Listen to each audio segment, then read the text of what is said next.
главен председател на Македонското лекарско друштво. Никола Енкуловски, ректорот на УКИМ, остро реагираше на одлуката на антикорупцијска да побара кривична пријава против него и директорот на дигестивната хирургија Зоран Караджов, затоа што тој не го ставил претходното работно место во мирување и добива плати од 2 места.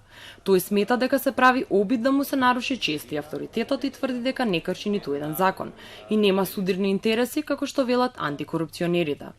Ректорот за да биде ректор прво треба да биде професор. За да биде професор на медицинскиот факултет треба да има двоен работен однос на соодветната клиника и на факултетот. Ова е законски регулирано. Професорите на клиничките предмети согласно наведените прописи земаат една плата од 2 работодавци, од медицинскиот факултет и од соодветната клиника. Тоа што ректорот го прима од ректоратот е функционален додаток на плата, додека ја врши функцијата ректор. Тоа не е плата, вака било и за сите претходни ректори. Реакција има и од клиниката Жан Митрев, кои се огласија по иницијативата на антикорупцијска за испитување на случајот со детската кардиохирургија. Ја поздравуваме иницијативата на антикорупцијската комисија. Клиниката е отворена за соработка за обезбедување на сите потребни информации и документи кои ќе бидат потребни за утврдување на вистината.